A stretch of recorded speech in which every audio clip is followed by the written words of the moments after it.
আসসালামু আলাইকুম প্রিয় শিক্ষার্থীরা। এসএসসি ২৬, ২৭, ২৮ ব্যাচ তোমাদের বাংলা বইয়ের যে ফুলের বিবাহ গল্প যেটি লিখেছেন বঙ্কিমচন্দ্র চট্টোপাধ্যায়, আজকে আমি এটি সম্পর্কে আলোচনা করব। তো গত ভিডিওতে আমি প্রত্যেক গল্পটি লেখক পরিচিতি, পাঠ পরিচিতি, শব্দার্থ এবং গল্পটি সুন্দরভাবে বুঝিয়ে দিয়েছি। যারা দেখেনি তারা অবশ্যই দেখে আসবে। তো চলো শুরু করা যাক। তো আজকে আমরা পড়ব ফুলের বিবাহ, যেটি লিখেছেন বঙ্কিমচন্দ্র চট্টোপাধ্যায়। তো চলো শুরু করা যাক।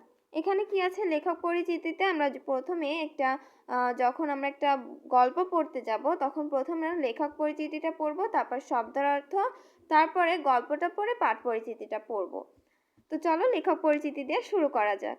তো এখানে কি আছে, বঙ্কিমচন্দ্র চট্টোপাধ্যায় ২৬শে জুন ১৮৩৮ খ্রিস্টাব্দে পশ্চিমবঙ্গের ২৪ পরগনা জেলার অন্তর্গত কাঁঠালপাড়া গ্রামে জন্মগ্রহণ করেন। অর্থাৎ বঙ্কিমচন্দ্র চট্টোপাধ্যায় ২৬শে জুন কত সালে? ১৮৩৮ সালে। দেখো এখানে কি আছে মনে রাখার জন্য, এখানে কি আছে, এখানে ৮ আছে, এখানে ৮ আছে। তো আমরা মনে রাখবো যে ১৮০০ সালের, আবার লাস্টেও একটা ৮ আছে, আর কি ৩ আছে তারপর আগে। তাহলে ১৮৩৮ সালের মানে এখানে খ্রিস্টাব্দ বলা হয়েছে। তো সেই পশ্চিমবঙ্গে অর্থাৎ ভারতের ২৪ পরগনা জেলার অন্তর্গত কাঁঠালপাড়া গ্রামে জন্মগ্রহণ করেন তিনি।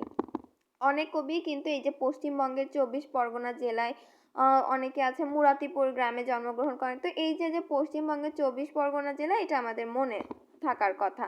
আর এখানে কি আছে, কাঁঠালপাড়া গ্রামে জন্মগ্রহণ করেন তিনি। ১৮৫৮ সালে কলকাতা বিশ্ববিদ্যালয় থেকে বিএ পরীক্ষায় উত্তীর্ণ হন এবং সে বছরই ডেপুটি ম্যাজিস্ট্রেট এবং ডেপুটি কালেক্টর পদে নিযুক্ত হন। অর্থাৎ তিনি কলকাতা বিশ্ববিদ্যালয় থেকে কি করেন, বিএ ডিগ্রি অর্জন করেন। অর্থাৎ বিএতে পরীক্ষায় উত্তীর্ণ হয়ে কি করেন, যেই বছরই উত্তীর্ণ হয়েছে, অর্থাৎ ১৮৫৮ সালে তিনি উত্তীর্ণ হয়েছিল এবং সেই ১৮৫৮ সালেই ডেপুটি ম্যাজিস্ট্রেট এবং ডেপুটি কালেক্টর পদে নিযুক্ত হন। তারপরে কি আছে, তার অসামান্য কৃতিত্ব প্রকাশ পেয়েছে পশ্চাৎ ভাবাদর্শে বাংলা উপন্যাস রচনার পথিকৃৎ হিসেবে। অর্থাৎ বাংলা রচনার যে পাশ্চাত্য ভাবাদর্শে তার কিন্তু কৃতিত্ব প্রকাশ পেয়েছে, অসামান্য কৃতিত্ব প্রকাশ পেয়েছে।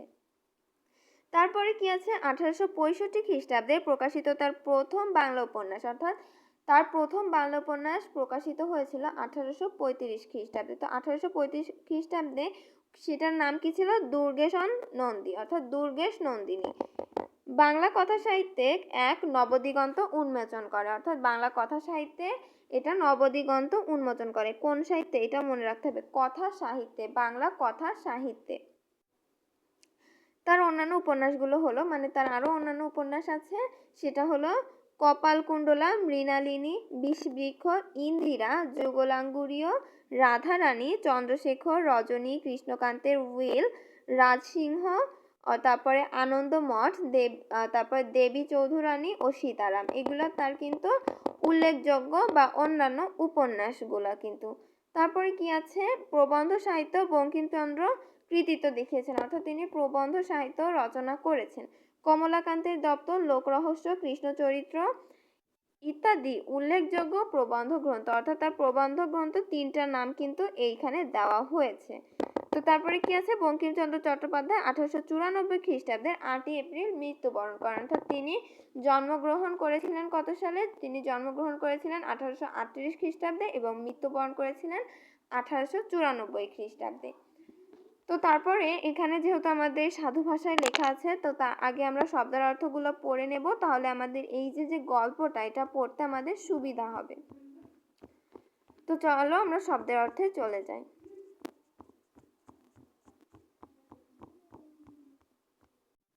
এই যে আমাদের শব্দার্থ ও টিকা। কন্যা ভারগ্রস্ত, অর্থাৎ দেখো আমরা তো বোঝা যাচ্ছে, আমরা এই যে কথাটা আমরা কিন্তু অনেক শুনে থাকি যে কন্যা ভারগ্রস্ত, অর্থাৎ কি, বিবাহযোগ্য কন্যা, অর্থাৎ যার বিয়ের বয়স হয়েছে সেরকম একটা মেয়ে, বিয়ে দেওয়ার দায়িত্ব বহনকারী, অর্থাৎ পিতামাতা বা যে কোনো একজন, তার যে বিয়ে দেওয়ার দায়িত্ব তার কাঁধে আছে, তো সেই কন্যা ভারগ্রস্ত মানে এটাইকে বোঝানো হয়েছে।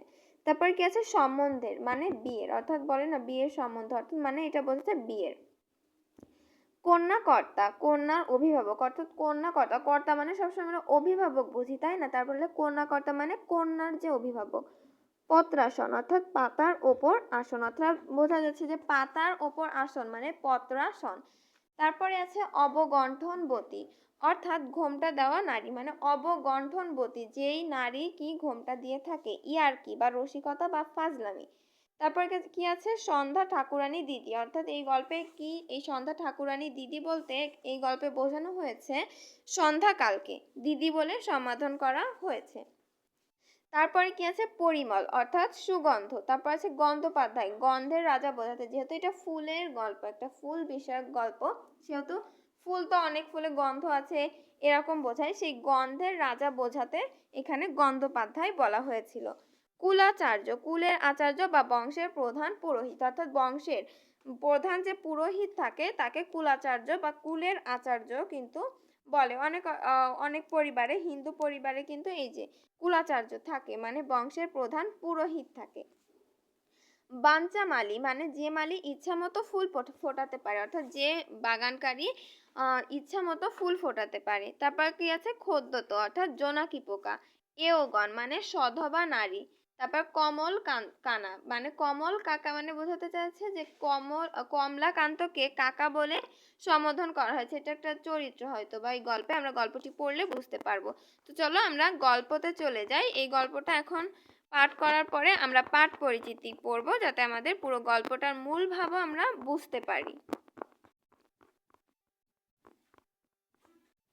তো এই যে আমাদের গল্প, তো গল্পটা কি আছে যে বৈশাখ মাস বিবাহের মাস, অর্থাৎ কি বিবাহের মাস কোনটা, বৈশাখ মাসকে এখানে বিবাহের মাস বলা হয়েছে। আমি পহেলা বৈশাখে নসিবাবুর ফুল বাগানে, অর্থাৎ কার ফুল বাগানে, নসিবাবুর ফুল বাগানে, কখন, পহেলা বৈশাখে বসিয়া একটি বিবাহ দেখিলাম, মানে বসে কি দেখিলেন, একটা বিবাহ দেখিলেন। ভবিষ্যৎ বরকন্যা দিকে, অর্থাৎ ভবিষ্যতে যারা বরকন্যা হবে তাদের শিক্ষার্থ, অর্থাৎ তাদের শিক্ষায় এইটা জিনিসটা আমি লিখিয়া রাখিতেছি, অর্থাৎ সে লিখে রাখছে। মল্লিকা ফুলের বিবাহ, অর্থাৎ মল্লিকা একটি ফুলের নাম, সেই ফুলের বিবাহ হচ্ছে। তাহলে এটা কি, মল্লিকা ফুলের বিবাহ নিয়ে আলোচনা করা হবে। বৈকাল শৈশবকাল অবসান প্রায়, অর্থাৎ তার যে শৈশবকাল প্রায় অবসান প্রায়। কলিকা কন্যা বিবাহযোগ্য হইয়াছে, মানে কলিকা কন্যা বলতে এই যে মল্লিকা ফুলের যে কলিকা কন্যা সেটা বোঝানো হয়েছে। কলিকা কন্যা বিবাহযোগ্য হইয়া আসিল। কন্যার পিতা বড়লোক নহে, অর্থাৎ আমাদের ভিতরে যেরকম বড়লোক গরিব এরকম আছে, তো তাদের ভিতরে ওই যে ফুলের মধ্যে বড়লোক বলে সম্বোধন করেছে যে সে বড়লোক নহে, ক্ষুদ্র বৃক্ষ, অর্থাৎ সেটা অনেক ছোট গাছ, এই জন্য তাকে বড়লোক বলা হচ্ছে না। তাহাতে আবার অনেকগুলি কন্যা ভারগ্রস্ত, অর্থাৎ তাতে আবার অনেকগুলা কন্যা আছে যাদের বিয়ে দিতে হবে। সম্বন্ধের অনেক কথা, অর্থাৎ বিয়ের অনেক কথা হইতেছিল, কিন্তু কোনটা স্থির হয় না, মানে কোনটা যে দেব সেটা স্থির হয়নি।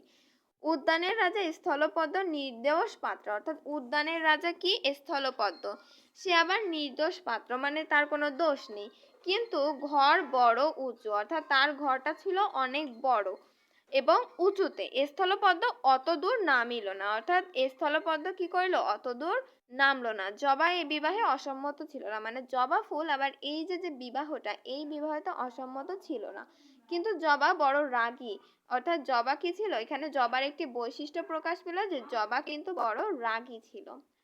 কন্যাকর্তা পিছাইলেন, অর্থাৎ কন্যাকর্তা অর্থাৎ মল্লিকা ফুল, তাই না, এটা পিছালো, কন্যাকর্তা পিছিয়ে গেলেন। তারপর গন্ধরাজ পাত্র ভালো, অর্থাৎ তারপরে কি বলা হয়েছে যে গন্ধরাজ নামে ফুল আছে আমরা জানি, তো এই গন্ধরাজ পাত্র ভালো কিন্তু বড় দেমাক, অর্থাৎ তার কি ছিল, বড় দেমাক ছিল। প্রায় তাহার বর পাওয়া যায় না, অর্থাৎ প্রায় তাহার কি পাওয়া যায় না, বর পাওয়া যায় না। এই রূপ অবস্থার সময় ভ্রমররাজ ঘটক হইয়া, অর্থাৎ এইরকম অবস্থার সময় কে ঘটক হলো, ভ্রমররাজ ঘটক হইয়া মল্লিকা বৃক্ষ সদনে উপস্থিত হলেন, অর্থাৎ মল্লিকা ফুলের বৃক্ষ যেখানে আছে সেই গাছের সামনে উপস্থিত হইলেন। তিনি আসিয়া বলিলেন, গুন গুন গুন মেয়ে আছে, অর্থাৎ সে তো গুনগুন করে, সে এবার ওইটা করে বললো কি মেয়ে আছে। মল্লিকা বৃক্ষ কি করলো, পাতা নাড়িয়া সাই দিল, বলল আছে। ভ্রমর পত্রাসন, অর্থাৎ ভ্রমর পত্রাসন মানে পাতার উপর আসন গ্রহণ করিয়া বলিল, গুন গুন গুন মানে তার যে ইটা সেটা বললো, বলার পরে বললো মেয়ে দেখি, অর্থাৎ সে ঘটক মেয়ে দেখতে আসছে। বৃক্ষ অর্থাৎ গাছ শাখা নত করিয়া মুদিত নয়নে অর্থাৎ অবগণ্ঠনকারী কন্যা দেখাইলো, অর্থাৎ অবগুণ্ঠনবতী কন্যা দেখাইলো, মানে যার ঘোমটা দেওয়া।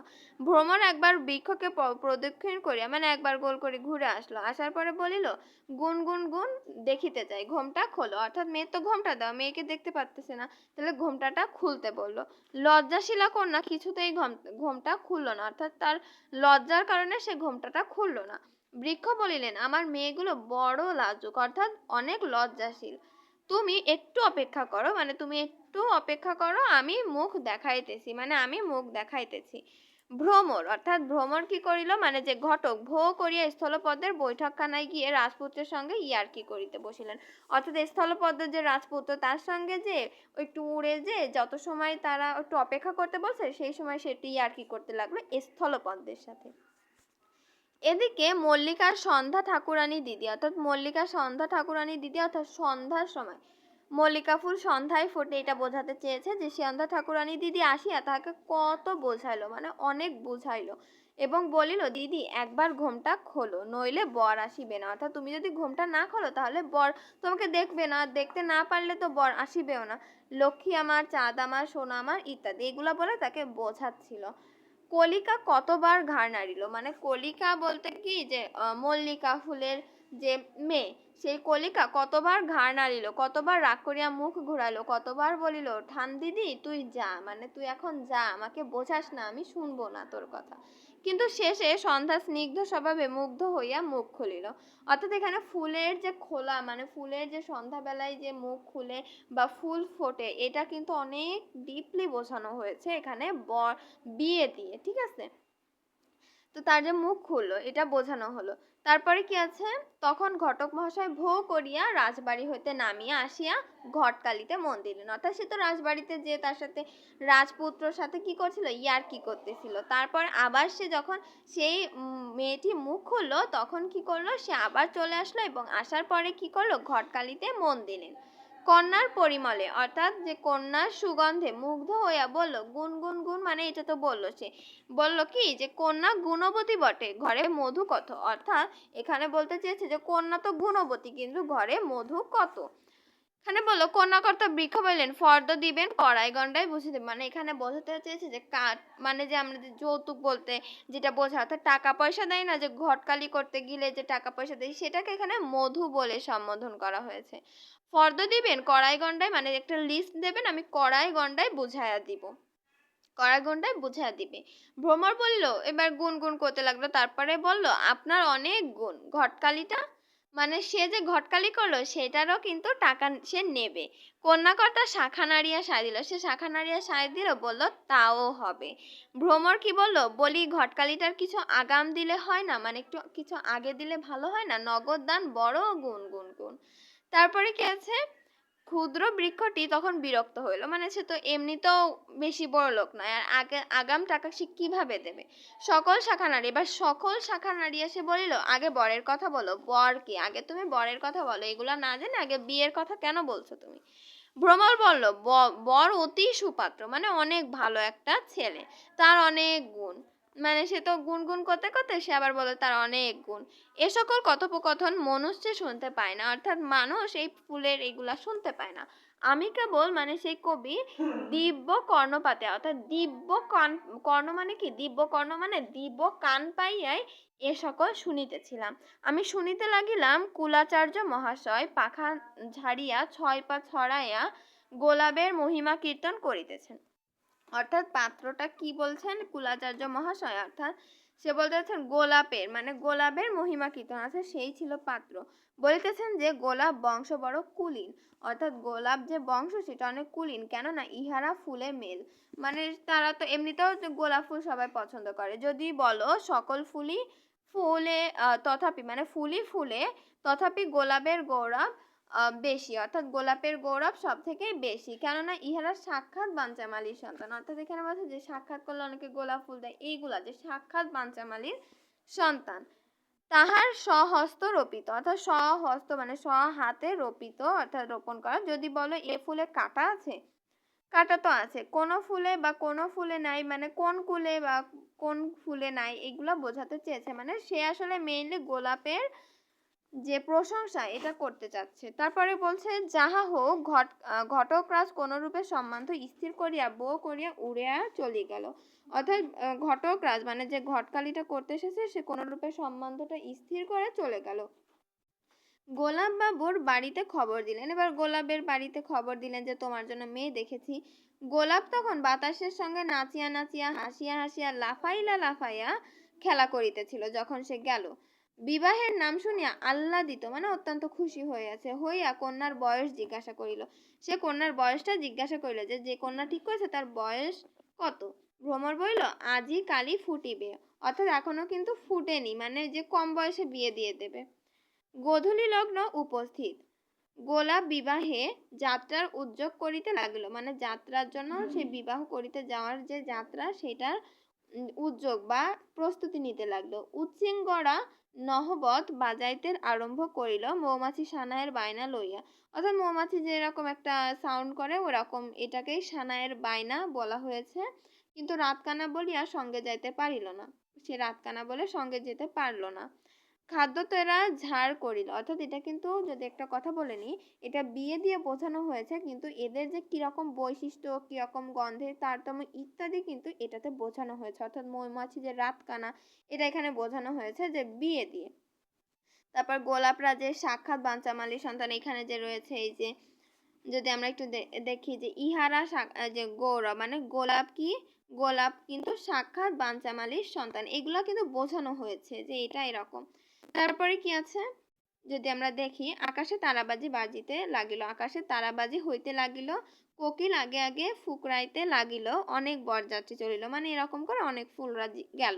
স্বয়ং রাজকুমার স্থলপদ্ম দিবাবসানে অসুস্থকর বলিয়া আসিতে পারিলেন না, কিন্তু জবা গোষ্ঠীর শ্বেত জবা, রক্ত জবা, জড় জবা অর্থাৎ সাদা জবা, লাল জবা ইত্যাদি যে জবাগুলো আছে প্রভৃতি সব অংশে আসিয়াছিল, মানে তাদের বংশ ধরে আসছিল, কিন্তু স্থলপদ্ম আসলো না দিবাবসানে অসুস্থকর বলিয়া। তারপরে কি আছে, করবীদের দল সেকেলে রাজাদিগের মতো বড় উচ্চ ডালে চড়িয়া আসিয়া উপস্থিত হইল। সেউতি নীতিরব হইবে বলিয়া সাজিয়া আসিয়া দুলিতে লাগিল, অর্থাৎ কি এরা কিন্তু সবাই সাজিয়া আসিয়াছে। গরদের জোর পড়িয়া চাপা আসিয়া দাঁড়াইল, উগ্রগন্ধ ছুটাইতে লাগিল, অর্থাৎ যে চাপা ফুলের মতো যেরকম একটা উগ্র গন্ধ সেটা ছড়াতে লাগিল। গন্ধরাজেরা বড় বাহার দিয়া দলে দলে আসিয়া গন্ধ বিলাইয়া দেশ মাতাইতে লাগিল, অর্থাৎ গন্ধরাজ মানে এখানে বলেছে যার অনেক সুন্দর গন্ধ আছে, সো এটা দিয়ে তখন যারা আসলো তখন কি দেশ মাতাইতে লাগিল। অশোক নেশায় লাল হইয়া আসিয়া উপস্থিত, সঙ্গে একপাল পিঁপড়া মোসায়েব হইয়া আসিয়াছে, অর্থাৎ পিঁপড়ারাও কিন্তু আসছে। তাহাদের গুণের সঙ্গে সম্বন্ধ নাই, কিন্তু দাঁতের জ্বালা বড়, কোনো বিবাহে না এরূপ বরযাত্রী জোটে, আর কোনো বিবাহে না তাহারা স্থূল ফুটাইতে বিবাদ বাধায়। অর্থাৎ এখানে কিন্তু এই যে বিবাহ বা এটার মাধ্যমে বোঝানো হয়েছে এটা তো অনেক বরযাত্রী হয়েছিল, এরকম বিভিন্ন ফুলরা গিয়েছিল, এরকম কতজনের বিয়েতে হয়। পুরবর কুটস প্রভৃতি আরো অনেক বরযাত্রী আসিয়াছিল, ঘটক মহাশয়ের কাছে তাহাদের পরিচয় শুনিবে। সর্বত্রই তিনি যাতায়াত করেন এবং কিছু কিছু মধু পাইয়া থাকেন, অর্থাৎ টাকা কড়ি। আমরাও নিমন্ত্রণ ছিল আমিও গেলাম, অর্থাৎ আমারও নিমন্ত্রণ ছিল আমিও গেলাম বলতে কবি বোঝাচ্ছে। দেখি বরপক্ষের বড় বিপদ, অর্থাৎ কি বরপক্ষের কি বড় বিপদ। বাতাস বাহকের বায়না লইয়াছিলেন, তখন হু হুম করিয়া অনেক মর্দানি করিয়াছিল, কিন্তু কাজের সময় কোথায় লুকাইলেন কেউ খুঁজিয়া পায় না, অর্থাৎ বাতাসের কথা বোঝানো হয়েছে। দেখিলাম বরযাত্রী সকলে অবাক হইয়া স্থিরভাবে দাঁড়াইয়া আছেন, মল্লিকা দিগের কুল যায় দেখিয়া, অর্থাৎ মল্লিকা দিগের যে কুল মানে মল্লিকা যাদের বিয়ে হবে তাদের কুল যায় দেখিয়া তারা অবাক হয়ে দেখতে বা স্থিরভাবে দাঁড়ায় দেখিতে লাগিলেন। আমি বাহকের কার্য স্বীকার করলাম, অর্থাৎ বাহক যে বয়ে নিয়ে যায় বা কোনো সংবাদ আদান প্রদান করে তার কাজে স্বীকার করিলাম। বরযাত্রী সকলকে তুলিয়া লইয়া মল্লিকাপুরে গেলাম, অর্থাৎ মল্লিকা যাদের বিয়ে অর্থাৎ কন্যা বাড়ি গেল। সেখানে দেখিলাম কন্যাকুল সকল ভগিনী আহ্লাদে ঘোমটা খুলিয়া মুখ ফুটাইয়া পরিমল ছুটাইয়া সুখের হাসি হাসিতেছে, অর্থাৎ সকলে বিয়েতে গেলে অনেকে অনেক খুশি হয় না, আহ্লাদে ঘোমটা খুলিয়া তখন তারা সেজে গুজে বসে হাসি তামাশা করতেছে। দেখিলাম পাতায় পাতায় জড়াজড়ি, অর্থাৎ পাতায় পাতায় জড়াজড়ি, গন্ধের ভাণ্ডারে ছড়াছড়ি, অর্থাৎ বিভিন্ন ফুল আসছে, তাদের যে সুন্দর সুন্দর গন্ধ সেটা ছড়াছড়ি, রূপের ভারে সকলে ভাঙিয়া পড়িতেছে, অর্থাৎ অনেক সুন্দর রূপ। যুথি, মালতী, বকুল, রজনীগন্ধা প্রভৃতি এওগণ, অর্থাৎ যে সধবা নারীরা স্ত্রী আচার করিয়া বরণ করিল। দেখিলাম পুরোহিত উপস্থিত নসিবাবুর নবম বর্ষীয়া কন্যা জীবন্ত কুসুম রূপিণী তারপরে কি আছে, কুসুমলতা সুচ সুতা লইয়া দাঁড়ায় আছে। অর্থাৎ পুরোহিত উপস্থিত ছিল, নসিবাবুর নবম বর্ষীয়া কন্যা কি করলো, সুচ সুতা লইয়া দাঁড়াইয়া আছে। কন্যাকর্তা সম্প্রদান করিলেন। পুরোহিত মহাশয় দুইজনকে এক সুতায় গাঁথিয়া গাঁট ছাড়া বাঁধিয়া দিলেন, অর্থাৎ এক সুতায় তাদের বাঁধিয়া দিলেন দুইজনকে, বর আর কন্যা, বর এবং যে যেটা বিয়ে করছে যে মেয়ে তাকে। তখন বরকে বাসর ঘরে লইয়া গেল। কত যে রসময়ী মধুময়ী সুন্দরী সেখানে বরকে ঘিরিয়া বসিল তাহা কি বলিব। প্রাচীনা ঠাকুরানী দিদি টগর সাদা প্রাণে বাঁধা রসিকতা করিতে করিতে শুকায়া উঠিলেন। অর্থাৎ যে টগর কি করছিল, সাদা প্রাণে বাঁধা রসিকতা করছিল। তারপরে রঙ্গনের রাঙা হাসি মুখে হাসি ধরে না, অর্থাৎ রঙ্গন কি অনেক হাসছিল। জুই কন্যের সই কন্যের কাছে গিয়া শুইল এবং রজনীগন্ধাকে বর তারকা রাক্ষসী বলিয়া কত তামাশা করিল। মানে কাকে বলছে, রজনীগন্ধাকে বলছে। বকুল একে বালিকা, তাতে যত গুণ তত রূপ নহে, অর্থাৎ বকুলের যত গুণ তত রূপ নাই। এক কোণে গিয়া চুপ করিয়া বসিয়া রহিল, আর ঝুমকা ফুল বড় মানুষের গৃহিণীর মতো মোটা নীল শাড়ি ছড়াইয়া জমকায়া বসিল। তখন কমল কাকা, ওঠো বাড়ি যায়, রাত হয়েছে, ও কি ঢুলে পড়বে যে। কুসুমলতা এই কথা বলে আমার গা ঠেলিতেছিলেন, অর্থাৎ চমক হইলে দেখিলাম কিছুই নাই। অর্থাৎ এখানে বলেছে কমল কাকা ওঠো বাড়ি যায়। কমল কাকা এখানে কাকে বলেছে, সেই যে গল্পটা বলছিল। তারপরে কি, চমক হইলে দেখিলাম কিছুই নাই, সেই পুষ্পাবাসর কোথায় মিশিল, অর্থাৎ সেই যে সুন্দর করে সাজানো হলো বাসর, মনে করিলাম সংসার অনিত্যই বটে, এই আছে এই নাই। সে রম্য বাসর কোথায়, সেই হাস্যমুখী শুভ্র, মানে যতগুলো সে দেখছিল সেগুলো কোথায় মিশে গেল, অর্থাৎ সে তো স্বপ্ন দেখছিল। যেখানে সব যাইবে সেখানেই স্মৃতির দর্পণ তলে ভূত সাগর গর্ভে, যেখানে রাজা প্রজা পর্বত সমুদ্র গ্রহ নক্ষত্রাদি গিয়াছে বা যাইবে, সেইখানে ধ্বংসপুরে এই বিবাহের নাই সব শূন্যে মিশাইবে, সব বাতাসে গলিয়া যাইবে। কুসুম বলিল, ওঠো না, কি করছো। মানে সে তো বলছে, সে যা স্বপ্নে দেখছে সে সব বলছে, কিন্তু কুসুম যে তাকে ডাকতে এসেছিল সে বললো, ওঠো না, কি করছো, মানে কি বলছো তুমি। আমি বললাম, দূর পাগলি, আমি বিয়ে দিচ্ছিলাম, মানে সে ঘুমের মধ্যে তো বিয়ে দিচ্ছিল। এবার কুসুম হেসে হেসে কাছে দাঁড়াইয়া আদর করিয়া জিজ্ঞাসা করিল, কার বিয়ে কাকা, মানে কাকাকে বললো কার বিয়ে দিচ্ছিলে। আমি বলিলাম, ফুলের বিয়ে। এর বললো, ও পোড়া কপাল, ফুলের, মানে সে ভাবছিল কার না কার বিয়ে। তো তারপরে বললো, আমি বলি কি, আমিও যে ফুলের বিয়ে দিয়েছি। এবার সেই কাকা বললো, কই, এই যে মালা গেঁথেছি, দেখিলাম সেই মালায় আমার বর কন্যা রহিয়াছে, অর্থাৎ সে যাদের বিয়ে দিছিল মল্লিকা ফুল এবং গোলাপ একসাথে করে বাঁধা, তার মানে সে বললো যাদের আমি বিয়ে দিলাম তাদেরকেই আবার এই ফুলে বাঁধা। তো গল্পটা পড়া শেষ, আমরা এবার পাঠ পরিচিতিটা পড়বো, যেখান থেকে আমরা গল্পের মূল ভাবটা বুঝতে পারবো। এখানে কি আছে, বঙ্কিমচন্দ্র চট্টোপাধ্যায়, অর্থাৎ বঙ্কিমচন্দ্র চট্টোপাধ্যায় যেটা লিখেছেন, লঘু রচনা কমলাকান্তের দপ্তর গ্রন্থের নবম সংখ্যক লেখা ফুলের বিবাহ। এই যে কমলাকান্তের দপ্তর, এটার নবম সংখ্যক লেখা হলো ফুলের বিবাহ। এই রচনায় হাস্যরসের মাধ্যমে বিভিন্ন ফুলের নাম, যে ফুলের গন্ধের তারতম্য, অর্থাৎ সে ফুলের গন্ধের যে তারতম্য, বর্ণের রকম ফের অত্যন্ত সংবেদনশীলতার সঙ্গে তুলে ধরেছেন বঙ্কিমচন্দ্র। কখন কোন ফুল ফোটে সে পর্যবেক্ষণও এই রচনায় পাওয়া যায়। এই যে বললো যে এখন সন্ধ্যার সময় এটা ফোটে, সন্ধ্যা ঠাকুরানী দিদি যখন আসে, তারপরে যে এরকম বিয়ে হলো, ফুলের নাম জানলাম কতগুলো, তারপর ফুলের কিরকম গন্ধ, কার উগ্র গন্ধ কার সুগন্ধ, এগুলো জানলাম। এটা বঙ্কিমচন্দ্র চট্টোপাধ্যায় সংবেদনশীলতার সাথে তুলে ধরেছেন। বিয়ে অনুষ্ঠান বাড়ির শিশু কিশোর ও প্রতিবেশীদের মধ্যে অতীব আনন্দ নিয়ে আসে। এই অনুষ্ঠানে বর কন্যা কেন্দ্রে থাকলেও বর কনের মাতা পিতা, কনের পড়শি অর্থাৎ পাড়া প্রতিবেশীরা, নারীরা নানাভাবে সম্পৃক্ত থাকেন। ঘটকও থাকেন বিশেষভাবে যুক্ত, অর্থাৎ ঘটক তো ঘটকালি করতে আসছে, বিয়ে হচ্ছে। বিয়ে অনুষ্ঠানের সঙ্গে যুক্ত থাকেন এমন নানা ব্যক্তির পরিবর্তে বিভিন্ন ফুলের উল্লেখ, অর্থাৎ বিয়েতে যেরকম অনেকে উপস্থিত থাকে, বাবা মা, তারপর পাড়া প্রতিবেশী, এগুলোর পরিবর্তে সেখানে ফুলের কথা বলা হয়েছে। অসাধারণ দক্ষতায় বঙ্কিমচন্দ্র বাঙালির গার্হস্থ্য একটি অনুষ্ঠানকে, অর্থাৎ বিয়ের যে অনুষ্ঠান, আরো আনন্দদায়ক করে এখানে উপস্থাপন করেছে। এখানে লেখক প্রকৃতিকে বাস্তব জীবন উপস্থাপন করার অসাধারণ দক্ষতার পরিচয় দিয়েছেন, অর্থাৎ প্রকৃতিকে বাস্তব জীবনের সাথে সে কি করেছেন, উপস্থাপন করেছেন। ফুলের বিবাহ গদ্যটি, অর্থাৎ এই গল্পটি কৌতূহলী ও পর্যবেক্ষণশীল দৃষ্টিভঙ্গি থেকে তৈরি করতে সহায়ক, অর্থাৎ এটা যদি একটু পর্যবেক্ষণ করে ডিপলি আমরা চিন্তা করে পড়ি তাহলে কিন্তু এটি আমাদের অনেক কিছু শেখায়, অর্থাৎ এটা আমাদের যে বিভিন্ন আমাদের তোমরা যদি নিজেদের জীবনের সাথে মিলাও তাহলে কিন্তু এই যে নিজেদের নিত্য নতুন জীবনের সাথে প্রকৃতির যে বাস্তব জীবনের সাথে প্রকৃতিকে কি করছে, উপস্থাপন করেছে।